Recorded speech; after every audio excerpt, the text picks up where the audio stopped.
very strong verdict. A long deliberation, but certainly appropriate given the amount of evidence and the circumstantial case.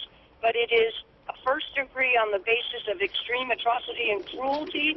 And I believe the jury determined, based upon the evidence, that this theory was appropriate. It's sometimes unusual.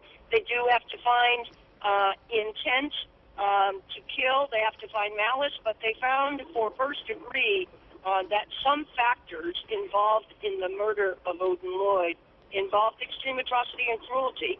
And you could hear the jurors and the foreperson, firmly deliver their verdict. Given that it took 7 days, Martha, to come to this decision, do you think that they were just methodically going through all this evidence? Do you think that the defense attorneys were able to create any reasonable doubt among these jurors and they just had to discuss it out among themselves? I think that the length of time was perfectly reasonable given the length of trial, the amount of evidence, the need to discuss the circumstantial evidence.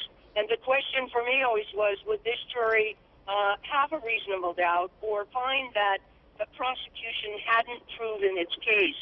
But I think this verdict, and indeed after only some preliminary questions on the law, and then the one interesting question about whether they could resume their smoke breaks, said that they were working through this. They didn't come back and ask about burden of proof or reasonable doubt.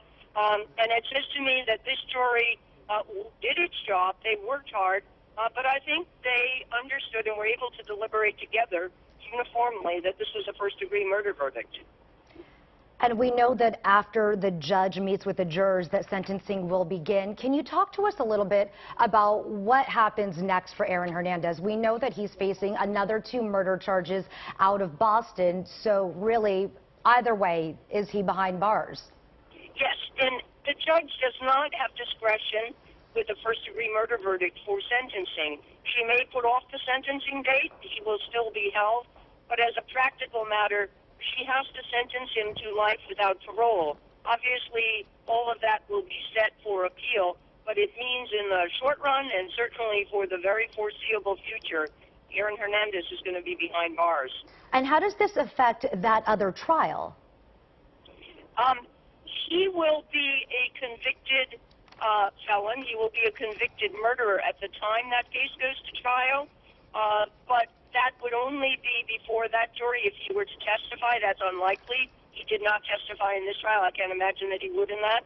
And of course, when that goes to trial, the judge will have to consider all of the issues around pretrial publicity to make sure that they can get a jury that either doesn't know about this verdict or is not prejudiced by it. So it will be a big issue for that next trial.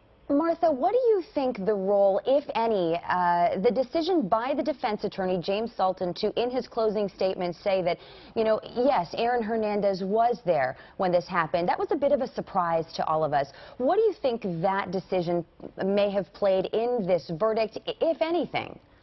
Well, it was a surprise, and I think that these are very experienced, excellent lawyers. They did a good job in what was a tough case, and I am guessing, but I think that by doing that, by taking the issue away from the jury about whether he was there or not, and allowing the judge to give an instruction on second-degree murder, they may have thought they were giving the jury some options, that they were probably going to want to find him guilty of something, and the second degree might be an option if they acknowledge that he was actually there at the scene, so it would be either first degree or not guilty.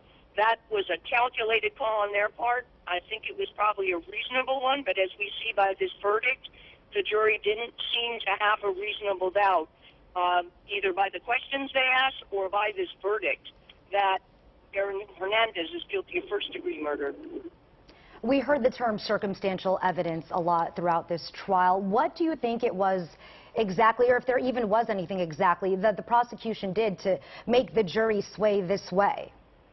Well, in the nature of a circumstantial case, as I've said, of course, not only in this case was there no smoking gun, there was no gun at all, a disadvantage for the prosecution. But they had those very effective videotapes from his own system, the irony of that, that show him before and after his murder that I think the jury, in using the jury instructions and their common sense, could find that he knew, he intended, he was there with the other two men for this, and certainly that videotape of him afterwards with his daughter, with the two, and all of that cumulatively, I think, could allow, it did allow this jury to draw the conclusion beyond a reasonable doubt that he was guilty.